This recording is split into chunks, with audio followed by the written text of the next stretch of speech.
Bienvenue à notre panel aujourd'hui. Une petite intro rapide. Notre alliance entre KPMG, Microsoft et Coach est une alliance naturelle qui se développe depuis quelques années. Et c'est basé sur notre ADN chez KPMG de toujours être à l'affût et à la recherche de ce qu'il y a de prochain, de nouveau et qui améliore le travail de chacun et la vie de chacun. Et l'IA est au centre de ça depuis quelques années. Nous, on se positionne toujours comme ce qu'on aime appeler client zéro. En tant que client zéro, on fait beaucoup de R&D. Et une fois qu'on a passé ce seuil-là, on approche certains de nos clients avec qui on fait du co-développement, qui nous invitent à venir faire de la R&D avec eux, qui sont nos clients 1. Et quand on passe ce seuil-là, qui est cette année, où est-ce qu'avec l'IA, on travaille avec ce qu'on appelle notre client 2, où est-ce que les solutions ont déjà une valeur prouvée et établie. C'est là où est-ce qu'on est rendu. Et ça nous amène à travailler très proche avec Microsoft sur une façon d'adopter l'intelligence artificielle et surtout Copilot, qui est, ma foi, Copilot, c'est l'outil Microsoft le plus puissant depuis la sortie de Excel. Okay? Excel a changé le monde au moment où c'est sorti. C'est ce que Copilot est en train de faire en ce moment. C'est très puissant et il doit y avoir un encadrement autour de son adoption. Et on a travaillé très fort avec Coach et Microsoft pour avoir un format, un framework pour cette adoption rapide-là. Et sur ce, je passe à ma collègue Valérie qui va nous animer avec des bonnes questions. Merci beaucoup, Olivier. Bonjour à tous. Merci à vous d'être là. Merci à vous d'être présents avec nous aujourd'hui. On va essayer de rendre les concepts vraiment concrets. On a décidé d'asseoir les principes d'IA responsable, de protection des données sur une solution et sur son utilisation responsable au sein des organisations aussi. Donc, c'est vraiment le chemin qu'on va prendre pour les 30 prochaines minutes ensemble. Si vous avez des questions, on va les adresser à la fin et on va aussi rester après pour avoir des discussions peut-être un petit peu plus personnelles et personnalisées avec vous. Donc, on va commencer sans plus tarder avec toi, Geneviève. Je vais commencer avec toi pour que tu puisses mettre la table et que tu puisses nous brosser un portrait des bases de l'IA générative et qu'elle soit infusée dans des applications comme Copilot ou qu'elle automatise un processus métier de A à Z. Qu'est-ce qu'on voit actuellement chez Microsoft? Quelle est la vision pour la suite, notamment par rapport à Copilot? Absolument. Bonjour tout le monde.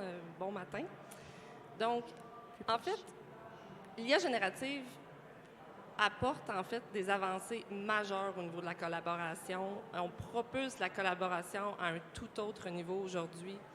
Je vais peut-être revenir sur une base quand même assez importante. Qu'est-ce que Copilot? Copilot a plusieurs fonctions, plusieurs utilités, un potentiel immense, mais à la base, qu'est-ce que nous offre Copilot?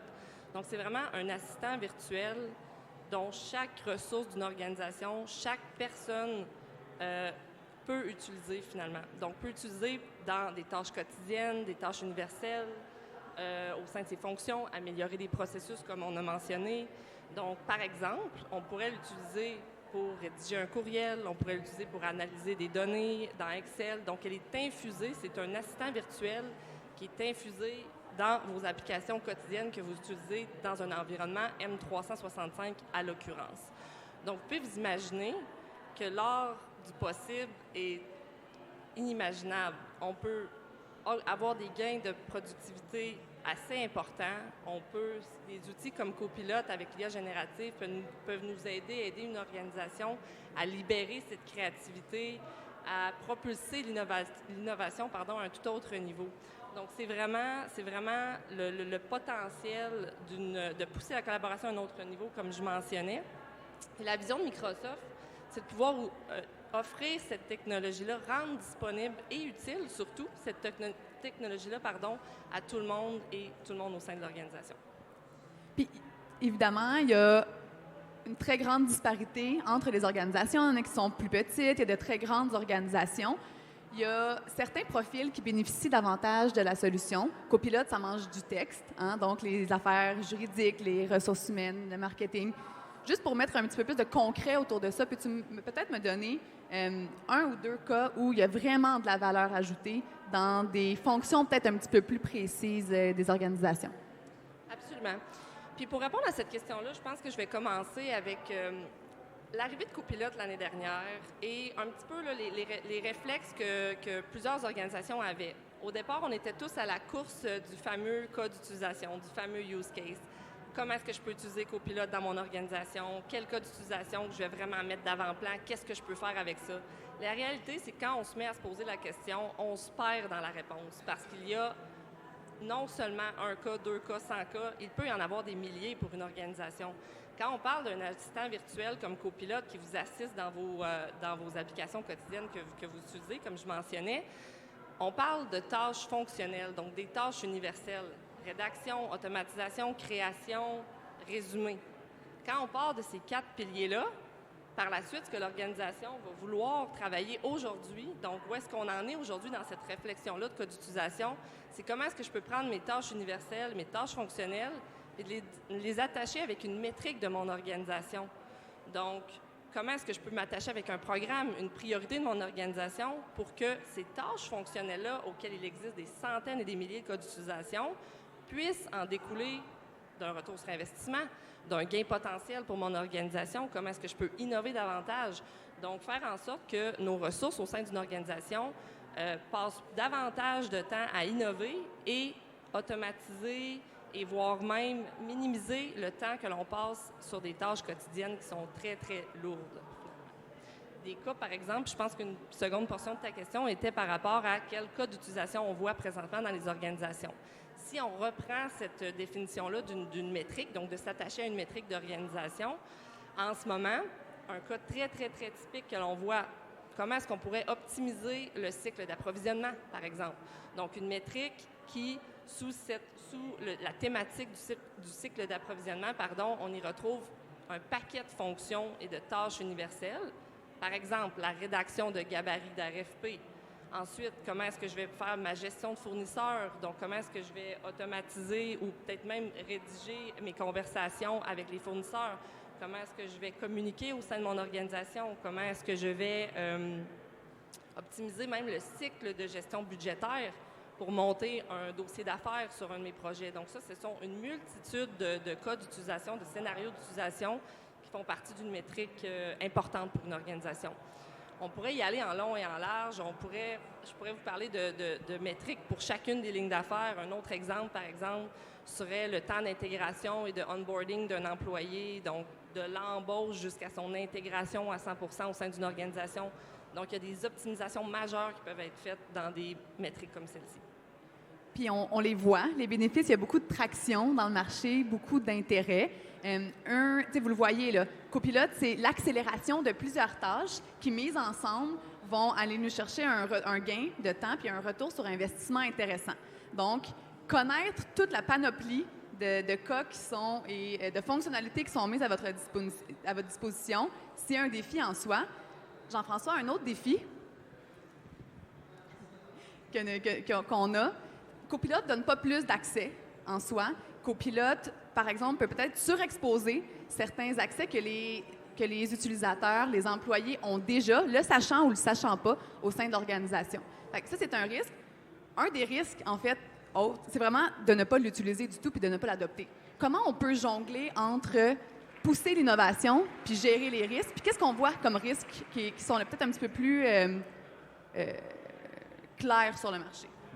Bien, l'équilibre auquel tu fais référence entre le déploiement pour s'assurer de rester pertinent puis d'optimiser nos activités, là, parce que Geneviève a fait œuvre de réserve, là, mais des cas d'utilisation hier, aujourd'hui, demain, et dans des organisations qui rentrent dans ces 4 sources de tâches universelles-là.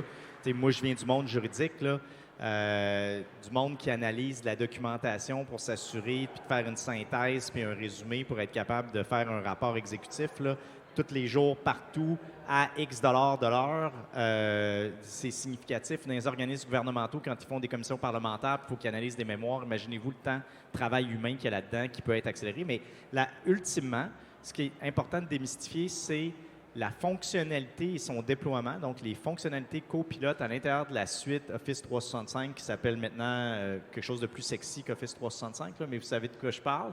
M365. M365, ça fait en sorte qu'il n'y a pas un ajout de profil d'accès, de droit d'utilisation. Alors, c'est le statu quo. Alors, la question qu'il faut se poser, il faut se la poser à tout moment en réalité. Ceci dit, c'est sûr que les fonctionnalités de recherche de copilote, ils peuvent faire en sorte qu'un utilisateur qui a des accès qui sont occultes, qui ont été mal gérés, ben, soit utilisé et permettent d'aller comme quérir de l'information que l'utilisateur ne savait pas qu'il était à sa disposition. Fait que ça, c'est un risque inhérent qui est préexistant au déploiement de copilote. Fait que la question qu'il faut se poser, c'est quand on déploie, bien, il faut aller réfléchir à cette personne-là ou ce groupe d'utilisateurs-là devrait avoir quel genre de profil d'accès. Maintenant, c'est pas vrai que les organisations qui n'ont pas investi en gestion des identités puis des accès puis dans le ménage de l'Active Directory depuis 10 ans, ils vont pouvoir faire tout ça à l'intérieur de quelques jours ou quelques semaines. OK?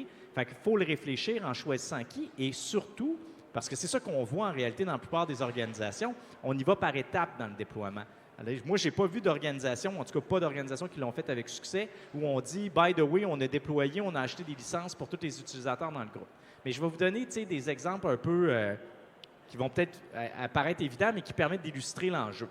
Quand on utilise Copilot dans Teams pour faire des résumés, okay, on peut désactiver l'enregistrement et il va quand même avoir une capacité de faire un résumé basé sur un transcript qui est généré à même la conversation pendant qu'on l'utilise. Mais à supposer que l'échange, il doit rester préservé par le secret professionnel, bien, il faut s'assurer d'une paramétrisation des outils Microsoft, ce qui est généré comme transcript et qui est utilisé pour le résumé, bien, que les accès soient gérés. Mais la vérité, c'est que c'était une question préexistante. Le jour où on a commencé à utiliser des fonctions d'enregistrement dans Teams, on s'est posé la question, puis la preuve, c'est qu'humainement, vous l'expérimentez, on se pouvait tout le temps poser la question, devrais-je renverser ce verre de thé ou pas? Mais est-ce que je peux enregistrer ou pas? Fait que bref, là, je reviens à la question initiale. Il y a une question d'équilibre puis de vigilance. Mais, tu sais, ultimement, c'est pas vrai que les organisations peuvent tolérer le risque de ne pas déployer. Ce qu'il faut faire, c'est le faire en réfléchissant pour chacun des groupes à qui on déploie, quels sont les droits qu'ils ont au moment 1. En parallèle, bien, instaurer ce dont on veut discuter ici aussi ce matin, puis qui est comment on s'assure que ce qu'on pense qui est de la documentation est au bon endroit et pas au mauvais endroit. Puis, mais justement, quelles sont les stratégies à mettre en place pour une compagnie qui veut se prémunir de cadres, de mesures, de certaines procédures pour opérer de manière responsable et sécuritaire, copilote? Oui. Oui. Bien, réfléchissez dans le fond à... Vous avez des processus en place pour le déploiement technologique. Là, il y a une particularité, là, c'est que Copilot et les autres solutions qui mettent de l'IA désormais générative, on est passé des mains des technologues qui faisaient du développement puis qui étaient assujettis à des protocoles de développement puis de déploiement à des utilisateurs comme Jean-François, Olivier, Guy, qui ont une puissance de traitement dans les mains puis une capacité d'utiliser à des finalités auxquelles on n'a pas pensé quand on a développé un logiciel. Là, alors donc, il faut s'assurer qu'il y a des rôles et responsabilités de monde qui vont être s'assurer de dire on y a réfléchi. C'est correct que l'équipe des comptes payables qui veut être capable de valider pourquoi ça leur prend plus de temps de gérer whatever, les comptes qui viennent de telle source, ou les recevables qui ne sont pas capables de rentrer en date, ou le fait de mettre en commun des opinions juridiques. Fait qu'il faut qu'il y ait des gens à faire, impliqués dans ce processus-là, pas juste du monde TI. Fait que la réponse, qui est trop longue déjà, là, parce que je vois ton non-verbal, c'est quand on définit les rôles et responsabilités, c'est pas vrai que c'est juste des officiers de risque. Ça prend du monde de business qui sont impliqués dedans. Mais donc, on définit des rôles et responsabilités, on définit les principes directeurs, puis on sensibilise. Je sais qu'on abuse de ce terme-là, là, mais il y a des choses qui ne peuvent pas être faites autrement. Là. J'aimerais faire juste un petit peu de pouce là-dessus. Et justement, ce que Jean-François décrit là, c'est ce que j'ai mentionné tout à l'heure. On a une approche où est-ce que qui peut permettre l'accélération de l'adoption de copilotes avec un framework où est-ce qu'on comprend déjà qu'est-ce qui doit être mis en place pour pouvoir l'adopter le plus rapidement possible. La gouvernance, les contrôles de sécurité technologique, tout ça ensemble que vous pouvez faire en parallèle avec votre plan de déploiement et qui permet d'adopter ça le plus rapidement possible. Trouver certains écarts que vous auriez peut-être en gestion des identités et des accès pour permettre les bons accès à certains documents, à certaines données. Tout préparer ça à l'avance et rapidement avant les déploiements de copilotes pour que, justement, vous ayez accès rapidement. Se mettez à vous servir de copilote. Moi, je me sers de copilote dans absolument tout ce que je fais. Depuis l'année dernière, je ne peux pas vivre sans ça. Absolument tout. Des fois, c'est mondain, mais ça accélère ma vie entière, que ce soit professionnelle ou personnelle. Absolument tout. Oui. Puis, Guy, Coach est très présent dans le marché. Selon toi, où en sont les organisations en termes de maturité relative aux solutions d'identification de données sensibles, confidentielles? On en est où actuellement dans le spectre de la maturité? Est-ce que c'est très disparate? C'est effectivement très disparate. C'est drôle parce que Olivier t'a tellement donné un bon exemple. Tu as dit tu l'utilises dans tout, autant au niveau personnel que professionnel. Présentement, on se ramasse dans une situation où l'AI, la performance de l'AI est en train d'augmenter. Il y a GPT-5 qui s'en vient bientôt. Si vous croyez que l'AI est performant maintenant, d'ici quelques mois, vous allez être dépassé par qu'est-ce que ça va pouvoir faire. Ça fait en sorte que les organisations, la vaste majorité des organisations, encore là, qui essaient d'utiliser des outils comme Copilote, vont essayer de trouver des moyens internes au travers de leur processus pour segmenter, compartimentaliser l'utilisation de l'AI. Puis des personnes comme Olivier, en fait, l'ensemble des personnes vont commencer à utiliser les outils d'AI au travers du Shadow IT d'autres manières parce que ça devient tellement efficace, ça devient tellement simple. Donc, on se ramasse dans un monde où, d'un côté, on a des organisations comprenant que Copilote utilise les droits d'accès de Microsoft Purview pour déterminer si l'information est sensible ou pas et que Copilote a la visibilité sur qu'est-ce que les utilisateurs font au-delà de Purview. Ça crée déjà un risque qui doit être répondu en termes de visibilité et contrôle. Si on n'est pas capable de faire en sorte, si les organisations ne le sont pas, de bien labelliser, de bien positionner les outils pour maximiser l'utilisation d'un outil qui est déterminé par les entreprises comme Copilote, les utilisateurs, eux, vont commencer à faire du Shadow IT, vont aller vers un Gemini, vont aller vers d'autres solutions d'AI. Mais qu'est-ce qu'ils vont se faire? C'est que si eux ont accès à l'information sensible, au lieu de prendre l'information sensible puis de la mettre d'une manière qui est sécurisée au travers des outils d'AI qui sont acceptés par les organisations, bien, ils vont prendre cette information sensible-là, ils vont aller sur Internet, utiliser un AI qui est non contrôlé, puis commencer à finalement partager de l'information qui devrait être sécurisée dans les organisations. Donc, c'est quoi que devrait comprendre le coffre à outils des organisations qui veulent vraiment s'outiller avec des mesures pour contrer ce risque-là? Fait que là, il y a le volet d'encadrer puis de rendre disponibles des solutions sécurisées, mais pour s'accélérer à ce niveau-là, par où il faut commencer?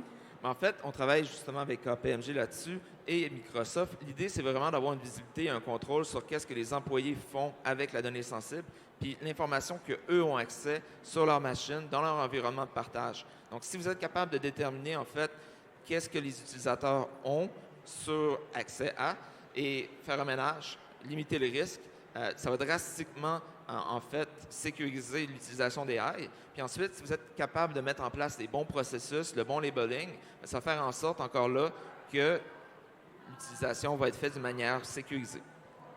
Olivier, est-ce qu'il y a des éléments du coffre à outils que tu aimerais bonifier? Ben oui, justement, le coffre à outils principal qu'on utilise pour ça, c'est la combinaison de Purview et de Cohash.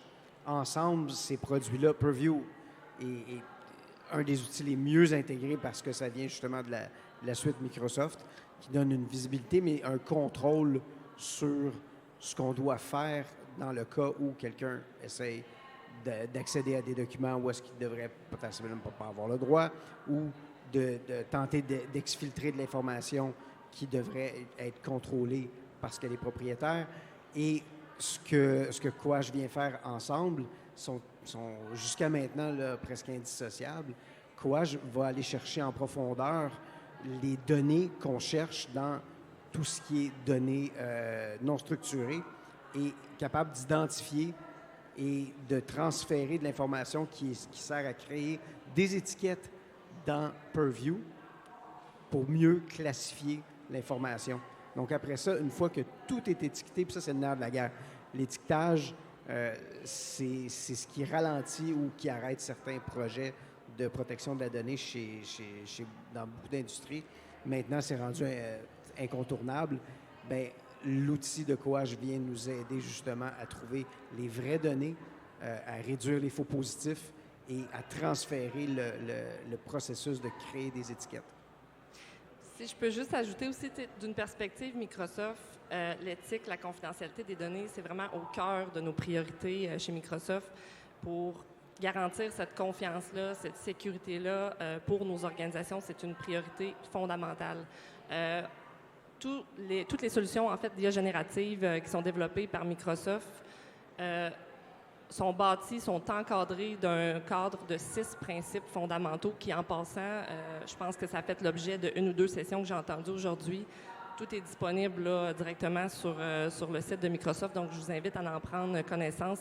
Donc, ce sont des balises que l'on met en place chez Microsoft, en fait, qui fait en sorte que chacune des solutions qu'on développe, avant même de développer ou de déployer une solution chez Microsoft, si celle-ci ne respecte pas un de ces principes fondamentaux-là, on ne la déploie pas, simplement. Donc, on est vraiment, on opère à 100% par ces principes fondamentaux-là. Et c'est ce qui fait qu'aujourd'hui, on est capable de garantir cette confiance-là et la sécurité avec les organisations aujourd'hui. Justement, parlant d'éthique puis de confidentialité, comment abordez-vous concrètement, Guy, ces questions-là avec vos clients sur le marché, peut-être d'un point de vue de solution? D'un point de vue de solution, il y a un bon exemple. C'est le cas d'une organisation qui utilise l'AI, encore là, pour faire leur première étape au niveau du recrutement personnel. Des grosses organisations qui peuvent avoir des centaines ou des milliers de personnes qui appliquent pour un poste au travers d'un emploi, un numéro de plusieurs emplois, vont utiliser l'AI pour, encore là, s'assurer d'être plus efficaces. Mais en fait, l'AI se retrouve à avoir accès au CV, à de l'information sensible, et ça devient un risque en soi. Au point de vue technologique, la meilleure solution, encore là, vient avec la visibilité et le contrôle de la donnée. Être en mesure de voir quelle information sensible est propagée dans l'organisation et contrôler cette information-là est le nerf de la guerre. Jean-François, au niveau de la gouvernance, comment on fait pour mettre en place justement là, des bons encadrements puis une bonne gouvernance relativement à l'utilisation de l'IA, qu'elle soit copilote ou autre? En fait, l'approche à petits pas est la meilleure, là, honnêtement, parce que c'est rare les organisations qui n'ont pas... Ils n'auront pas toutes, là, mais d'abord, ça prend une classification de l'information pour commencer à décider qu'est-ce qui rentre dans quelle catégorie, puis on met quelle étiquette. Là. Fait que ça a l'air évident, là, mais il faut le dire quand même, parce que c'est pas tout le temps répandu. Deuxièmement, l'IA... De façon générale, si on se détache un peu des fonctionnalités copilotes, là, ça nécessite d'avoir une vision organisationnelle sur on fait de l'allocation de capital où. Puis pour ça, ça prend des principes directeurs. Fait que, tu sais, on veut-tu supporter le back-office au début? On veut-tu supporter les gens qui sont en affaires market? Ou on veut, transcender tout ça puis le faire de façon transverse? Fait que, il y a une nécessité puis une opportunité pour les organisations en ce moment de définir c'est quoi leurs principes directeurs. Ça peut être des vœux pieux sur la montagne, de transposer ça dans une politique qui va définir des rôles et responsabilités puis les attribuer à des gens. Puis après ça, si vous avez une organisation pas disloquée, là, mais qui est fédérée par plein de business units, bien, ça prend absolument des procédures opérationnelles, là, parce que dites-vous que des gestions de projets ad hoc dans des organisations, il y en a plein. Là. Fait que si on veut à terme être capable d'utiliser Purview, Coach, pour être capable d'aller faire de la validation de qu'est-ce qui traîne dans des environnements partagés ou dans des répertoires SharePoint, OneDrive et qui n'est pas étiqueté, qui n'est pas labelé puis qui ne devrait pas être là parce que c'est du piqué et quelle fonctionnalité d'extraction des systèmes métiers on utilise pour générer ça, bien, il faut absolument avoir un peu de visibilité. Fait que, tu sais, là, encore une fois, un long paragraphe qui est essentiellement, il faut réfléchir à qui est responsable de quoi puis s'assurer que ça descend au niveau opérationnel. Tu sais, fait que, ultimement, ça prend un peu de procédure. Là. Puis pour le descendre au niveau opérationnel, il y a tout le volet de la gestion du changement, de l'adoption, qui est une autre façon de mitiger les risques en sensibilisant les gens J'imagine que tu es d'accord avec ça, Geneviève. Qu'est-ce que tu vois que les organisations qui ont mis en place des projets qui fonctionnent bien, ils ont commencé avec quoi au niveau de la gestion du changement? C'est très intéressant parce que, puis je pense que je vais commencer encore une fois à reprendre du début un petit peu de quelle approche a été prise en fonction du temps là, depuis que la solution est sortie. Puis ce que j'entends aujourd'hui, c'est évidemment beaucoup de comment différents sujets même, puis au sein d'une organisation, c'est même différentes équipes. C'est quand on parle de la gouvernance des données, de la sécurité de l'information, de l'innovation à travers les différentes lignes d'affaires, c'est toutes des équipes qui sont différentes. Puis la gestion de changement, lorsqu'on intègre des technologies comme l'intelligence artificielle générative avec Copilote, c'est clé dans une organisation.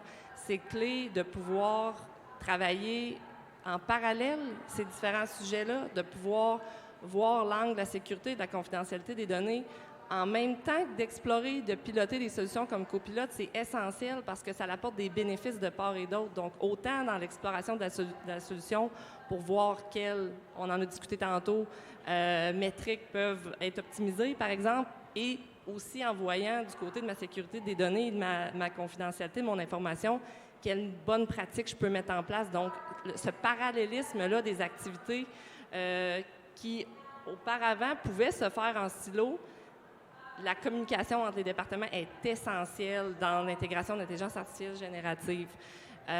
Donc, c'est vraiment, je dirais, ce qui ressortirait de clé donc, dans cette gestion de changement-là d'adoption. Et puis, je pense que la formation, on n'en parlera jamais assez, c'est très, très, très important. Tu sais, vous l'avez vu, des solutions comme l'IA générative avec Copilote, ça s'applique à chaque usager, chaque utilisateur d'une organisation, chaque employé d'une organisation. Puis tantôt, on a fait aussi mention sur le plan personnel. C'est chaque humain aussi. Donc, cet apprentissage-là se fait constamment à tous les jours. C'est comme si on avait à apprendre à tout le monde dans une organisation comment travailler avec Copilote et quel est le potentiel de Copilote. Donc, la formation, il faut en avoir, c'est extrêmement important. Donc, un canal de communication, des champions, tu sais, plein de bonnes pratiques qui sont déjà en place, puis que des firmes de consultation aussi peuvent supporter une organisation. Mais c'est clé dans l'atterrissage de l'IA, vraiment. Merci. Puis, vous avez été très disciplinés dans vos réponses. Nous sommes exactement à l'heure. Il nous reste 5 minutes pour prendre des questions, par exemple. Donc, j'espère que ça fut clair, intéressant. Vous pouvez vous avancer au micro, ça va nous faire plaisir d'essayer d'y répondre, du moins. Bonjour. C'était très bien. J'ai aimé la manière dont vous avez bien encadré. Ici, puis je réfléchissais. Ce matin, je lisais un article de Jacob M. Steinhardt et je pensais à Isaac Asimov. Et puis, dans le contexte de l'intelligence artificielle, ce matin, on a amené un mot disant que l'intelligence artificielle est devenir plus intelligente que les humains. À partir du moment où je vous écoute, j'entends beaucoup profitabilité, j'entends contrôle et tout. Dans ma pratique actuelle, j'utilise l'intelligence artificielle d'une certaine façon, mais la question est, au moment où vous intégrez tout ça dans votre environnement, est-ce que vous avez une clé pour mettre le off sans nécessairement dire « on a tout perdu ». Êtes-vous en contrôle de cette intelligence-là à la limite? Est-ce que vous êtes au-dessus ou vous allez laisser prendre le contrôle absolu pour pouvoir développer justement l'aspect de profitabilité et de contrôle? C'est ça ma question.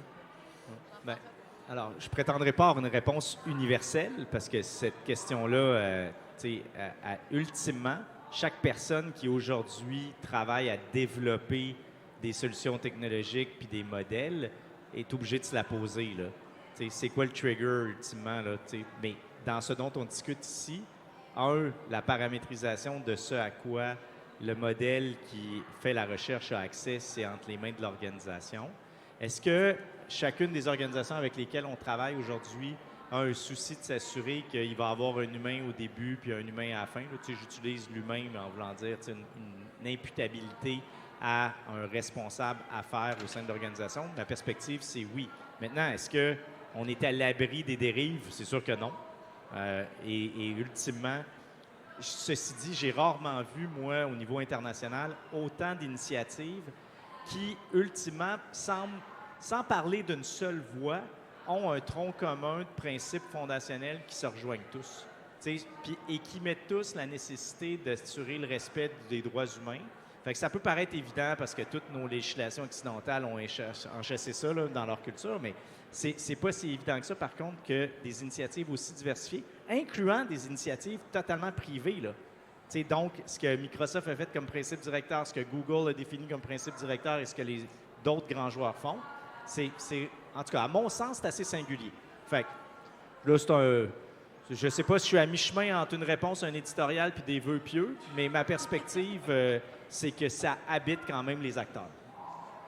Si je peux peut-être aussi bonifier d'un point de vue solution, là, c'est, tu sais, Copilot vient s'appuyer sur M365, donc une fondation de collaboration qui est déjà existante au sein d'une organisation.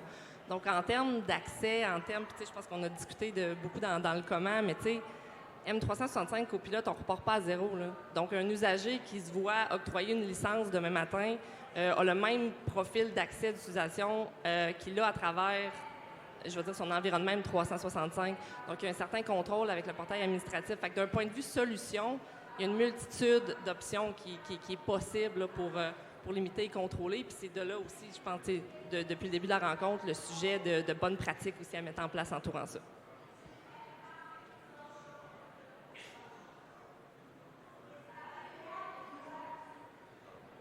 J'avais une question au niveau de comme... pour La madame à M300. côté, elle parle fort. OK. Fait que vous aussi, il faut Je dois parler vous plus parliez fort. OK, parfait. Alors, j'avais une question au niveau de M365 parce que qu'est-ce que je vois, Guy a mentionné un peu Shadow IT, mais c'est vraiment Shadow AI maintenant, et Secret Cyborgs, des gens qui utilisent ça en secret, qui sont beaucoup plus performants qu'avant. Pour cliquer et dire qu'on va activer Copilot pour M365, c'est pas une petite décision pour des organisations. Il y a beaucoup qui ne sont pas prêts. Qu'est-ce qui doit passer parce que ça veut dire que dans tous tes documents, Excel, Word, tout ça, qui souvent ont beaucoup d'informations qui est privée ou genre sensible, qu'est-ce que les organisations doivent faire pour être capables de dire qu'on va... Parce que maintenant, j'utilise Copilot, mais ce n'est pas dans M365 et même Microsoft suggère que tu dois avoir une bonne gouvernance avant que tu actives ça. Et je pense que KPMG, Microsoft, vous êtes quand même haut niveau, maturité de gouvernance, mais il y a beaucoup des organismes qui sont quand même grands, qui ne sont pas là. Alors, qu'est-ce qui doit passer pour toi d'être capable de dire, OK, maintenant, on active ça et on va commencer? Je peux le prendre. En fait, nous, ce qu'on voit, ça commence avec de la visibilité sur la donnée. Parce que, en fait, l'AI ingère de la donnée puis dégurgite de la donnée. Donc, on doit comprendre où est la donnée, même avant de mettre en place une gouvernance efficace. C'est autant la donnée non structurée que la donnée structurée au sein de l'organisation. Donc, une organisation doit comprendre où sa donnée et où c'est, en fait, qui est la ressource, pour ensuite avoir une bonne gouvernance, une bonne compréhension des processus, pour ensuite efficacement mettre en place un AI et la maximiser. Effectivement, j'aurais pas pu le dire mieux que ça. C'est le framework à adopter, c'est vraiment de comprendre qu'il faut mettre tout ce framework-là en place avant d'installer et d'adopter l'usage de ces outils-là. Donc, regardez, faire une évaluation, regarder le rapport d'écart sur que cette évaluation-là vous donne, mettre en place les contrôles requis, et puis après ça, vous pouvez faire un déploiement et justement protéger vos données, mais vos données restent les vôtres dans Copilot. Ça, c'est un des avantages. Puis, tu sais, ultimement, Geneviève, on n'en a pas vu d'organisations qui ont déployé à tout le monde, là. Fait que, tu sais, choisissez les groupes avec lesquels on commence. C'est tout le temps plus facile d'avoir de la visibilité sur ce à quoi a accès un groupe en particulier d'utilisateurs. Parce que, tu sais, l'enjeu puis le risque, c'est qu'ultimement, si on veut faire l'organisation au complet, on n'avancera pas, tu sais. Fait que c'est ça la recommandation. Absolument. Puis ça, là-dessus, je vais ajouter un point, c'est extrêmement pertinent. C'est vrai, il n'y a pas d'organisation en ce moment. Puis tu sais, c'est pas une approche qu'on recommande là, chez Microsoft non plus d'adopter la technologie pour l'ensemble de l'organisation. Fait que tantôt, quand on parlait de gestion changement, ce qui est important, c'est un bassin, je vais dire, d'aller couvrir large, donc différentes lignes d'affaires, que vous allez vouloir vraiment cibler un échantillonnage de divers secteurs, si je peux dire, pour justement être en mesure de mettre en place ou de se donner des idées pour mettre en place des bonnes pratiques. Je reviens peut-être au cœur de la question tantôt aussi, qui était, tu sais, là, je l'ai dit tout à l'heure, mais peut-être à défaut de le répéter aussi, là, avec M365 Copilote, vous partez quand même avec un filet de sécurité quand même assez important. Ça vient s'appuyer sur M365. Fait qu'aujourd'hui, en ce moment, ce que vous avez, donc les documents, la documentation auquel vous avez accès, les paramètres de sécurité auxquels chaque usager d'une organisation est octroyé, ça demeure. Donc, c'est pas parce que vous avez Copilote demain matin que soudainement, vous avez accès à l'entièreté des documents d'une organisation. C'est extrêmement important quand même à comprendre cet élément-là. Et là, par la suite, comment est-ce qu'on améliore ces pratiques-là en évoluant nos pratiques d'affaires. Donc, c'est vraiment de là où on part. Mais c'est vraiment important. C'est pas parce que j'ai soudainement une licence que j'ai accès, par exemple, aux documents. On donne souvent l'exemple typique là, des salaires, des ressources. Si j'y avais accès avant, c'est pas parce que Copilote va me donner accès. C'est parce que j'y avais accès avant, simplement. Merci beaucoup. Merci pour votre attention. Merci à vous pour vos précieux commentaires.